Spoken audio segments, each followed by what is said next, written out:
Dalawang araw bago ang bakbakang Pacquiao-Algieri, kumpiyansa si pambansang kamao Manny Pacquiao na muling madedepensahan ang kanyang WBO welterweight title. Ngayong araw, sumabak si Manny sa kanyang huling light training. Isa sa mga nagpalakas na loob ni Pacman ay ang kanyang mga anak na dumating na rin sa Macau kagabi para mapanood ang kanyang laban. Mula sa Macau, may ulat on the spot si Connie Season Exclusive. Connie? Yes, Sandra. Sa ngayon nga ay kakatapos lamang na mananghalian itong si Pacman at siya nga ay nanggaling naman pagkagising niya doon sa isang foreign press interview at pagkatapos nitong araw na ito itong particular na tanghalian niya ay magpapahinga muna siya bago tumungo muli sa kanyang gym training mamayang alauna ng hapon. At alam natin na ito na nga ang magiging huling araw ng kanyang pagtitrain pero sabi niya nga talagang kumbinsido siya na nasa 100% na kondisyon na siya. Pasado alas 11 ng gabi kagabi nang dumating mula sa Macau Ferry Terminal ang apat na iba pang mga anak ni Manny at Jinky. Masayang niyakap ni Jinky isa-isa sina Jimwell, Michael, Princess at Queenie. Siyempre masaya, nandito na sila. Kasi kanina medyo nag-worry ng konti, pero God is good, nandito na sila. Di na nakasama si Manny sa pagsundo sa mga bata, kaya naman lalong masabik sa kanya ang kanilang mga anak.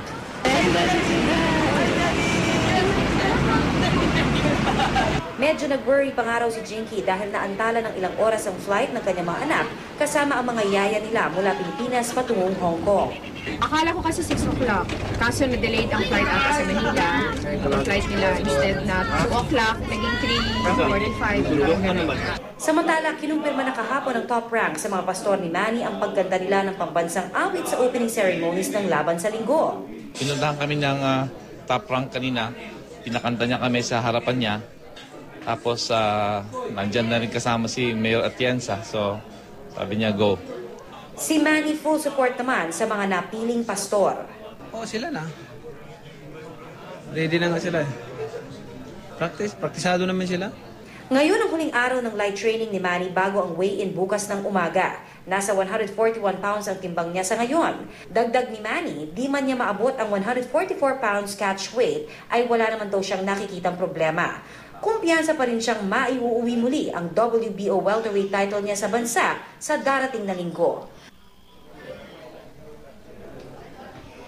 Sandra, ngayon nga ang araw na ito, pagkatapos ng kanyang training ay inaasahan na magpapahinga na rin muna ito dahil sa importante na makapagpahinga ito ng husto 2 araw syempre bago ang kanyang laban. Tomorrow ay ang weigh-in na, so kailangan talaga na maayos ang kondisyon niya, yung pakiramdam syempre at yung timbang na hinahabol pa rin niya. Pero sabi niya nga hindi na bale, kahit hindi niya naman mahabol ang 144 na catch weight niya dito sa laban sa linggo. Ang importante ay yung pakiramdam niya ay maganda, maayos at alam niya kumpiyansa daw siya na may iuwi niya rin ang WBO welterweight title. Sandra? Connie, maraming Pilipino dyan sa Macau. Kamusta naman yung ticket sales at naghahanda na ba maraming Pilipino manood din sa laban ni Manny Pacquiao? Naku, napakarami talaga manunood ng mga Pinoy for sure dahil alam mo, yung baon pa lang ni Manny na 300 plus na mga kababayan, kapitbahay, lahat yan ay magsisinood din. At bukod dyan, napag-alaman din natin kay top rank promoter Bob Arum na nasa 96% na nga daw ang ticket sales as of last night yon. Pero sabi niya, syempre habang papalapit itong laban, ngayon nga 2 days na lang, ay inaasahan nila na masosold out na rin ito.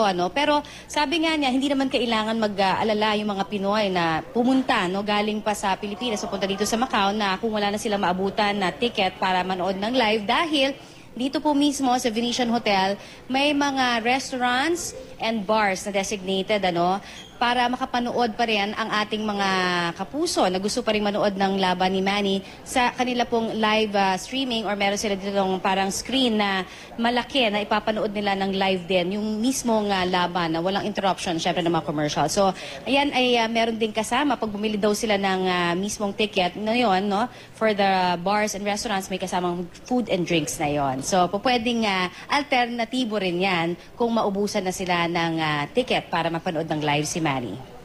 Connie, tungkol dun sa sinabi mo kanina na hinahabol na weight, ano?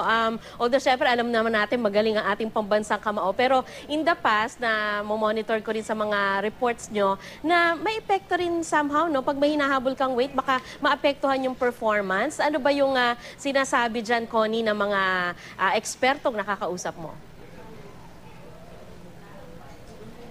Yes, tama yan. Totoong meron din naman daw talagang effect. Sabi nga nila, kahit papaano, kung hindi mo ma-reach yung target na catch weight, ay pwedeng hindi ganun ka lakas o yung kasi at this point kulang pa siya ng ilang pounds 3 pounds to be exact or minsan 3 to 4 pounds pero according naman kay Manny, kabisado naman niya ang kanyang katawan at alam niya daw na kahit hindi pa siya nakaabot ng 144, naroon ang lakas niya ngayon dahil binabawi naman niya, kumbaga sa kanyang intense training nung maumpisa hanggang palait ng palait itong paparating na laban. In fact, si Algieri nag-stop na ng kanyang training pero si Manny tinuloy-tuloy pa niya hanggang itong linggo na nga na ito.